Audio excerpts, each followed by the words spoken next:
Okay, so for your quiz, I'm going to walk you through a series of questions. I'll use the models to help you understand as I go.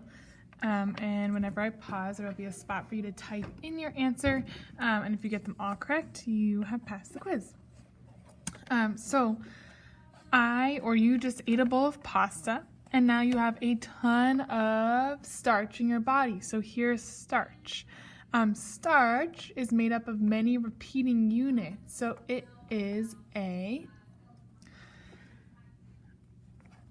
Now, most of my body is made up of these guys, which are used to break down these polymers like starch. They're also used to break down polymers like proteins, lipids, all those things too, but in this case, we're working with carbohydrates like starch. To break down a polymer, water is broken down into two groups. One of the groups, this, is called a blank group. The other group, this, is called a blank group. I'm going to do the same with my other water molecule as well. So hopefully you just answer that this is an H group and this is an OH group. So this water is going to be broken apart and it's going to be added into this polymer starch to break it apart. So we use water to break down this polymer. So I'm going to do is break and start adding.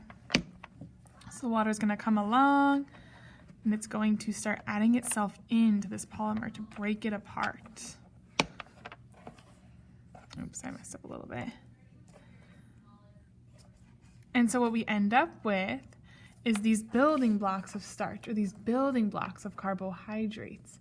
And the building blocks of carbohydrates are called sugars. And each of these is a sugar, so each of these, since it's a building block, it's a sugar, is called a... So now that I have my three, hopefully you just said monomers, your blank organ can absorb them. What organ can now absorb these little monomers? Once they're all absorbed, you have now just completed the process of blank because you just added water.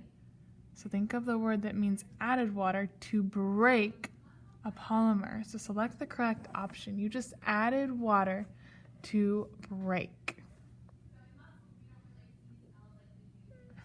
Okay, so now that you've completed that process, now your body needs to use these little monomers to make something it needs. It can make any of the macromolecules, so it can add some nitrogen and make some amino acids to make proteins. It can add some more hydrogen and carbon and make some glycerol to make some lipids. It could add some nitrogen and phosphorus and make some nucleotides to build our nucleic acids. But in our case, since you happened to go on a run this morning, so what you cleared out is your storage of sugars. And in our body, unlike plants, we don't store sugars as the polymer starch. We store sugars as the polymer. And we store this glycogen in the organ called the...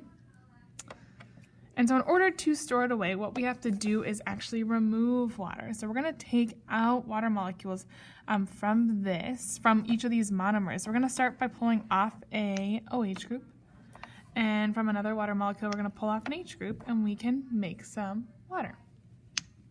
And I'm going to do the same thing. So now I have a little spot to connect these. And over here, I'm going to do the same thing. I can pull off a H group from here, and I can pull off an OH group from here, make some water, and now I can have my polymer. So again, this polymer is now glycogen, which can be stored in our liver, and we also make 2 molecules of water. So since we just had to remove water from our monomers, remove water to build or make a polymer, what process did we just complete there? And that's how we digest our macromolecules and then use them or rebuild them to make what our body needs.